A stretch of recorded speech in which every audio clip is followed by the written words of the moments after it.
আসসালামু আলাইকুম। সবাইকে স্বাগত জানাচ্ছি এফএইস কিচেন থেকে। আজ তৈরি করছি দুটো ভিন্ন স্বাদের ট্রেডিশনাল চাপটি পিঠা। 1 কাপ ভাতের চাল, হাফ কাপ পোলাওয়ের চাল ভিজিয়ে পাটায় বেটে নিয়েছি। আপনি চাইলে ব্লেন্ড করতে পারেন।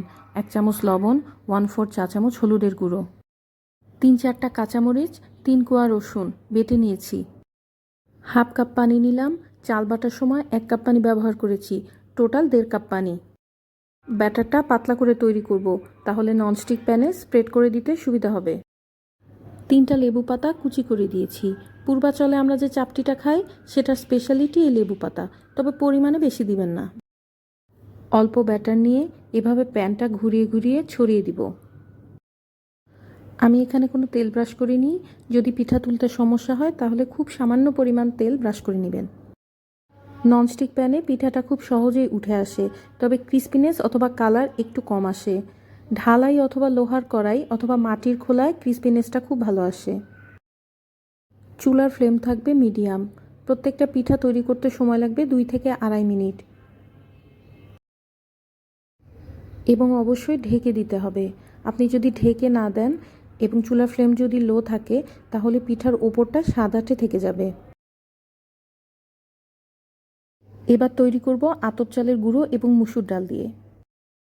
আতপ চালের গুঁড়ো হাফ কাপ, 1/4 কাপ ময়দা, 1/4 কাপ মুসুর ডাল ভিজিয়ে বেটে নিয়েছি,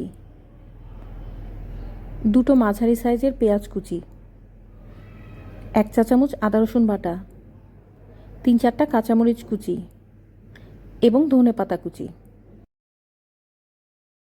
হাফ কাপ পানি অ্যাড করলাম, পরে আরেকটু পানি অ্যাড করব, টোটাল 1 কাপ। সব কিছু হাতের সাহায্যে ভালোভাবে মিশিয়ে নিচ্ছি। ব্যাটারটা খুব বেশি পাতলা বা ঘন হবে না। 1 চা চামচ লবণ নিলাম। আমার রেসিপি ভালো লাগলে লাইক, কমেন্ট, শেয়ার করতে ভুলবেন না এবং চ্যানেল সাবস্ক্রাইব করবেন।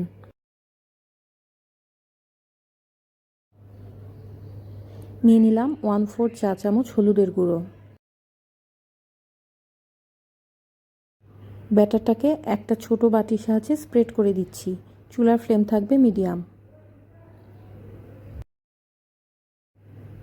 2 থেকে 2.5 মিনিটের জন্য ঢেকে দিব।